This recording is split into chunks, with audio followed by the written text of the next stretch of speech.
6 of you split into 2 teams and went through 7 and 8. You solved puzzles in the operating room and the laboratory, and then met one another in the hallway after opening your respective locked doors. He looked around, like anyone might, after only just waking up, but it seemed like his brain was working as well as ever. He had managed to grasp, summarize, and understand each team's report. So basically, we should have just gone through door 3, guys. We should have just gone through door 3. I knew it! I knew it. At any rate, I feel a bit silly for my little show of altruism. I'm sure you'll be back for me. I did hope you would come back, but I confess I didn't think you'd be back so soon. He shook his head with a rueful smile. Well, we saw each other again, and we ain't dead, so I say that's good enough. But for the information for this story! 7 smiled. Anyway, I said we get out of this creepy old place. We found the key we needed. The key? Ain't that what I just said? I'm talking about the Jupiter key. We found it in the operating room. Right, Junpei? Junpei nodded. Ah, the solar system keys. Actually, we found one in the laboratory, too. Here, the Earth key. Lotus dug out a still warm key with an Earth symbol on it. I might lose it. It's probably better if you hold it onto it, main character. That way, it won't be my fault if it gets lost, main character. And with that, she pressed it on Junpei's hand, because Junpei is the main character. He felt slightly less than honored.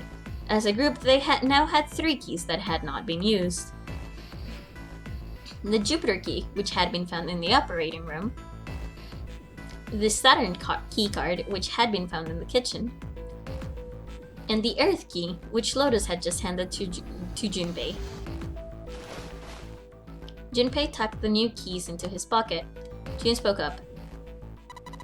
The Jupiter key is supposed to be for the door at the end of the long, straight hallway, right? Yeah. If the map's right, then it connects to the central staircase. Then next to the stairs... Wait. They were the first words anyone had heard out of Clover in quite some time.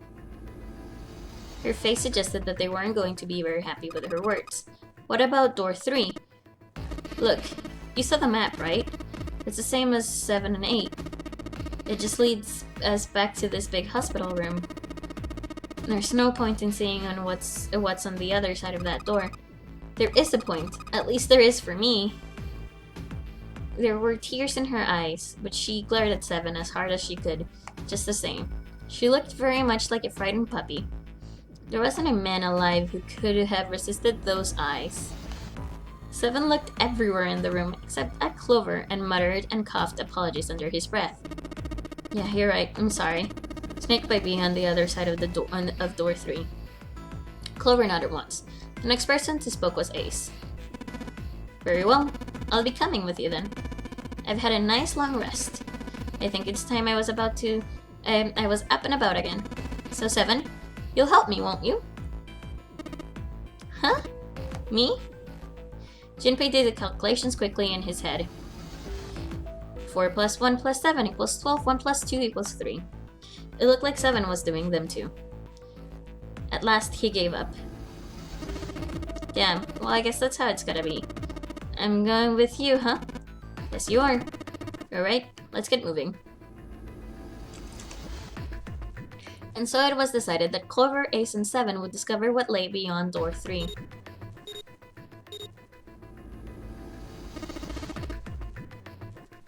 Okay, we're heading out. Be careful. Whoa, didn't think I'd be hearing that from you, Lotus. Don't let it go up your head. Go to your head, not up your head. I can English properly sometimes. I'd be in trouble if the 3 of you bought it. The rest of us can't open the 9 door. Ah, the truth comes out. 7 nodded as if this answer made much more sense and pulled the lever on the red.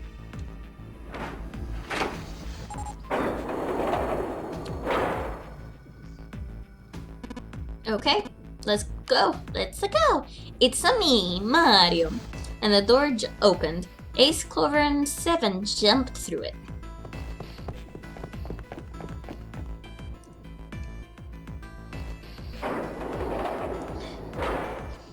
Firi does good English.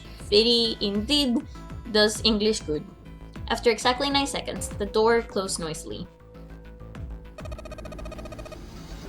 Alright, we should get moving too. Huh? Get moving? Where are we going? Everyone except Lotus seemed rather confused. Well, it would be a waste to just sit around, wouldn't it? Let me explain. I get it. We're gonna see if we can get anywhere interesting with the Jupiter key. Yes. If we're lucky, we might find Snake.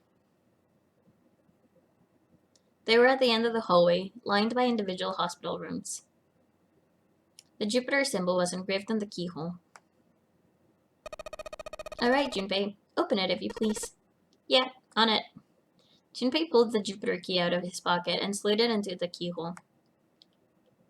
He twisted. With a nice sharp click, he felt the door unlock. Hi, Mudu! Welcome to the second part of today's stream. It got cut off because I went to have dinner with my family because that's what I do. But in this stream, in this part, we solved the operating room table thing, and now we are doing more things. Alright, ready guys? Junpei's companions nodded. He nodded back, then slowly and quietly opened the door.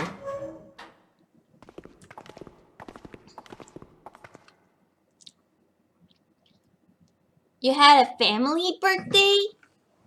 Birthday parties are fun. Okay. Inside was exactly what he expected to see. From the map, ship's interior. They were in a tremendous hall, almost like a ballroom, with a massive central staircase. Great, back to the beginning. You sure this is a good idea? What do you mean? Well, we already searched every inch of this room, didn't we? I'm asking you if there's any reason we came back here. No idea. Oh, I messed up. Of course there's a reason. Man, sometimes I can tell if you're smart or just lucky. Huh? This. Junpei pulled 2 things out of his pockets. Oh, okay. My mistake worked! The Saturn key card and the Earth key. Oh, chair. Don't be noisy. Oh my god, I'm burpy.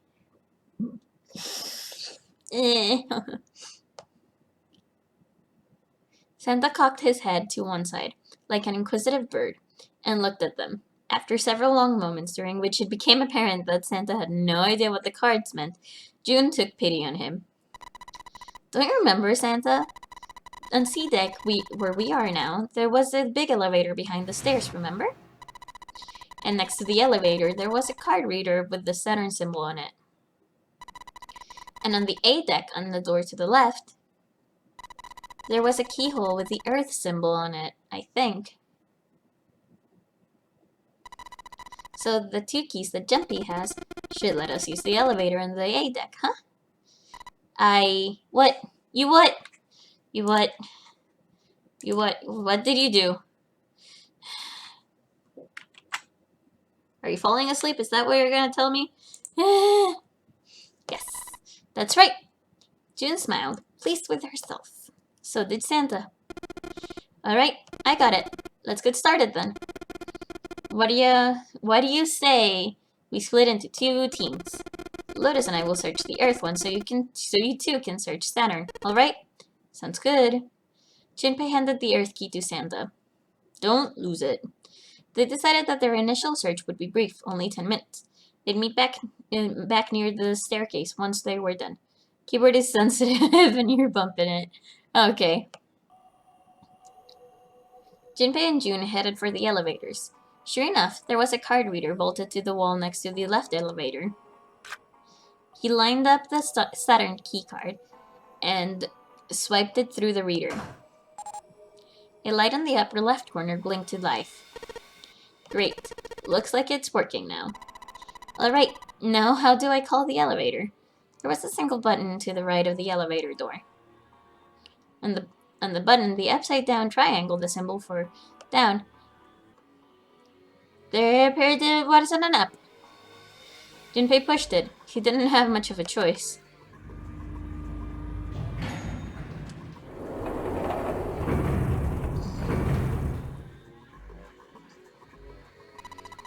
It opened! We did a thing! Okay, a tinge of anxiety. Sweet, it opened. Let's get going. He grinned at Jun and stepped towards the door. As he was about to set foot in it, he felt a hand on his arm. Wait, what? I'm not really I just, oh gosh. Junpei was at something of a loss. Could she possibly be frightened off? Jun was probably afraid of being locked up alone with a boy. After a little thought, Junpei decided she had been locked up in such a small space with a boy. In a way, it was kind of cute. Very demure, you could say, he thought. Still, even though it wasn't exactly roomy in the elevator, they weren't going to be pressed up against one another. I know that most people here want to see, like, the whole lovey-dovey part of this and everything. Well, whatever. At least they didn't have to be. Still, it was making her nervous.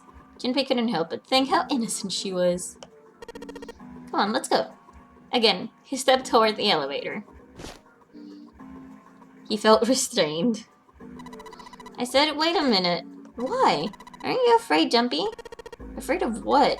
Well, I've never, she'd never been in an elevator with a man alone before. Even so, she still seemed awfully alarmed. I might get what? What? Down there, I get soaking wet. I mean, that's the way I hate rubbing up against people. I mean, I've never heard of anyone getting soaking wet somewhere else. That's true. You don't mind? Mind what? Getting... Well, I think gosh, Jumpy, you're so brave. I can't get this interaction. I can't get over this interaction. I'm sorry. I'm so sorry. I kind of think any guy would do the same thing, you know? What happens, happens, right? If you get the chance, you just gotta go for it. Yep, that's right, Voodoo. That's what I'm supposed to do, I guess. You're so cool, Jumpy. I really admire you. That doesn't really seem like the sort of thing you'd admire someone for. I'm really scared. Yeah. I mean, like you said, it was... So I don't think I'll be able to last very long. I can't get over this. I'll go to heaven.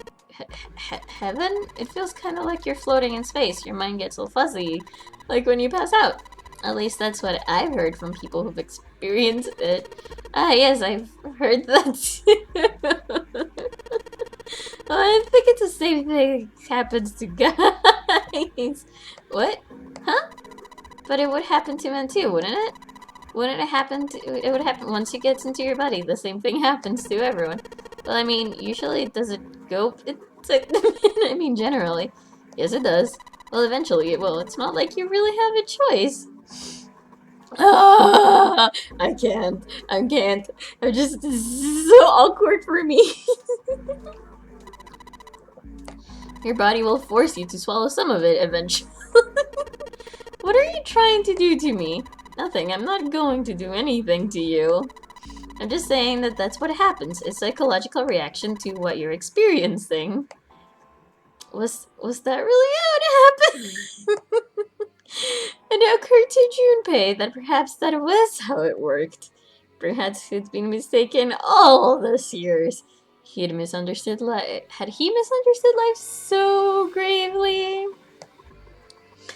The thought terrified him.